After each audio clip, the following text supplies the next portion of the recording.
So I'm just thrilled to be here, to have been invited to be here, and to be in this room with this amazing group of people.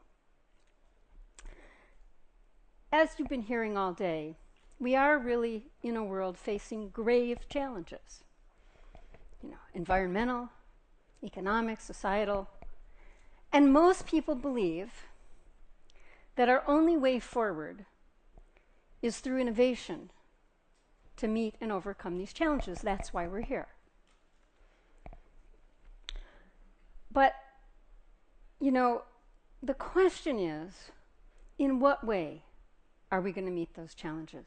Now, we've been hearing all this amazing stuff about other people, and I thought we should take a moment and actually turn towards you, because each and every one of you in this room are here because you have ideas that matter.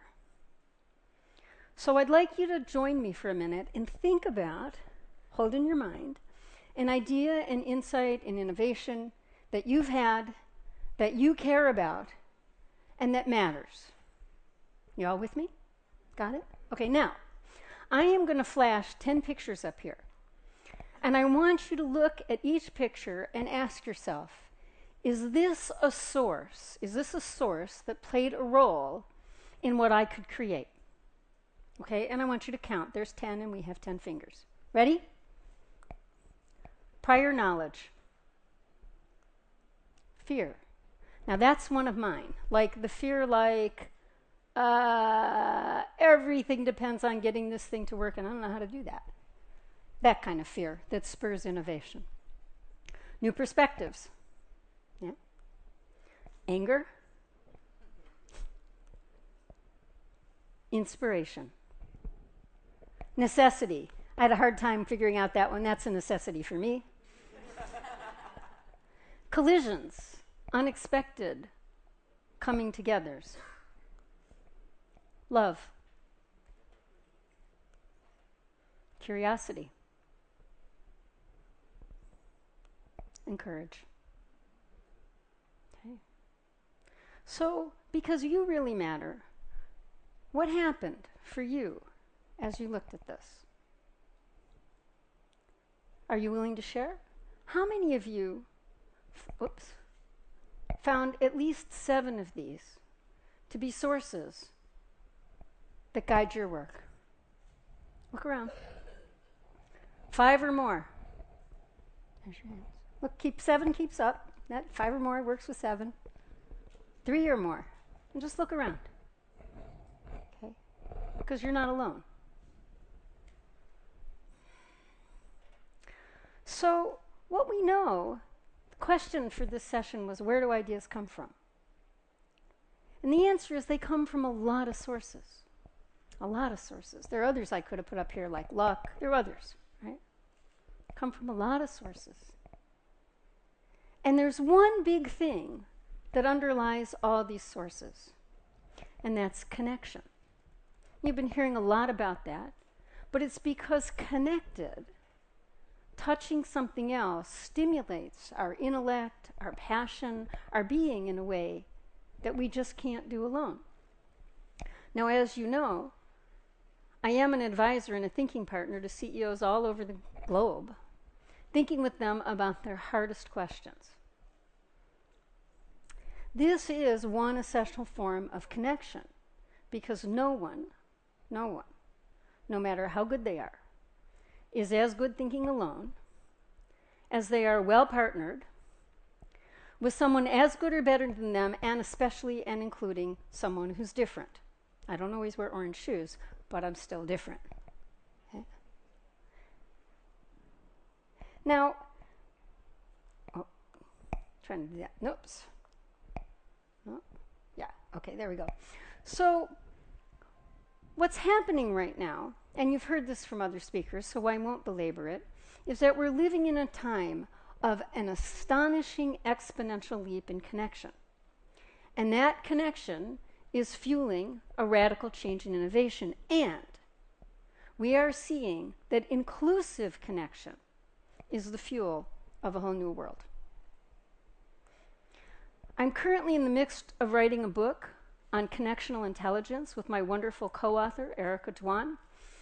we're looking at how connectional intelligence in this time is transforming. And I put this up because we would like to, in the spirit of connection and inclusion, include all of you. So if you have stories, if you'd like our white papers, if you'd like to argue with us, if you'd like to be part of our research, please email me and I will get you linked in to everything that we're doing. Now, there's a whole other thing that's going on underneath all of innovation. So connection and connectional intelligence is half. And the other half is something that we don't talk about so much. They don't teach it in business school, they don't teach it in innovation school. And so to talk about that, I thought I'd go back to 1977. I didn't look like that in 1977. When I first joined the faculty here at MIT in the Applied Mathematics department. Now, as you heard, I was the first woman in the history of MIT to serve on the faculty in Applied Mathematics in 1977. I was thrilled when I got here about how being in connection with all these scientists, these ideas, these innovations, it powered up my work so much. It made what I was capable of doing as a researcher, it was unbelievable. But at the same time, my very presence caused something else. Difference, discomfort, even conflict. So I was shocked, but not surprised, when I got to my office on the 3rd floor of Building 2, which is the mathematics building here at MIT, and I discovered that in the entire building there were no women's bathrooms. Well, there was a women's bathroom over in Building 10, so it was sort of manageable, but you know, how did I feel? Well, that didn't really matter. Now, up on 3rd floor, it was pretty informal. We actually shared offices. That's where all the young professors were. And we hung out. So within a couple of weeks, we just put a sign on the door on the bathroom and we flipped it, right? Today, unisex bathrooms are normal, but in those days, it was like a huge, big thing, right? So we flipped it, we go in. We think the problem's solved, right? Well, you should have seen. I mean, the administration and the famous, proper, prestigious, white male mathematicians, mostly on 1st and 2nd floor, they were beside themselves. The institution so couldn't handle it. You have never seen them move faster on a building plan, how fast they built a tiny little women's bathroom, more or less across from my office on the 3rd floor. End of story. So now you'd think that would really be the end of the story, but it wasn't, because actually then there was this landmark, this permanent scar in the building that signaled to everyone that something had changed, something that a lot of people weren't actually particularly interested in changing. Now, how many of you know the story of Roger Bannister when he broke the 4-minute mile in 1954? Very familiar, not so familiar. Okay, so let's do it. So 1954, no one's ever run the mile in under a minute, at least in recorded history. And Roger's a very talented runner, and he and a couple of other guys are getting close. And there are scientists at that time writing papers saying, not possible. Human beings cannot run the mile in less than 4 minutes. Anyone who tries it will be dead. Okay, that's science, published science. Roger's a medical student at Oxford, talented, very talented runner. He's trying all kinds of innovations, but he won this. He broke the 4-minute mile as the first person male to do so because he had 2 big innovations. The first one, his first insight was that the issue wasn't speed, it was pace. That he could be as fast as he wanted, he couldn't sustain it. And the second, bigger, audacious insight was he said, it takes a team to win. But it's not a team sport. It's an individual sport. Roger, what are you talking about? So he goes to his 2 friends, Chris Brasher and Chris Chataway. And he says, Chris and Chris, I got this great, great plan for you. I got this amazing coach. We're going to train and train and train. You guys are going to pace me, fall off after the last lap. I'm going to go and win the world record. How would you like to be on my team? How many times have you been asked to be on a team like that, right? So then he says, no, I mean, we'll all win. We'll go down in history breaking the world record. Whoever remembers Chris Brasher and Chris Chataway. Okay. So they sign on, right? They sign on. They train and train and train. They have this amazing coach. Day of the race. They get off the block. Perfect start. They feel great. They've practiced their splits. That's the deal, is hitting the splits, right? They've practiced and practiced and practiced. They start going. Roger feels this unbelievable surge in his body. He knows this is his day, okay? And all of a sudden, he just feels like Chris is going too slow. Starts screaming at him, Chris, you're blowing everything. Go faster, go faster. Now, they've practiced and practiced to stay on those numbers, right? Brasher is completely steady, doesn't budge. Roger's getting all agitated. The coach is going, Roger, calm down. Stay on plan. Roger decides, okay, no problem. He doesn't know what he's doing, but he'll fall off. Chataway will take over and we'll win this race. So they run the first 2 laps perfectly. Brasher falls off. Chataway takes over. He's exactly on plan. He's doing exactly what they'd planned. Roger starts screaming his head off. Chris, go faster, go faster. You're going to ruin it for everything. Get out of my way. Go. Chataway stays absolutely on plan. After the 3rd lap, he falls away. Roger's like, thank God those idiots are out of my way. He takes off. He feels great. He's going around. He gets to about here, and he starts to go out of control. His world turns black and white. He starts to stumble. He stumbles over the tape, breaks it with his chest, falls onto the ground, collapses, just like the scientist said, but he didn't die. 3 minutes, 59.4 seconds.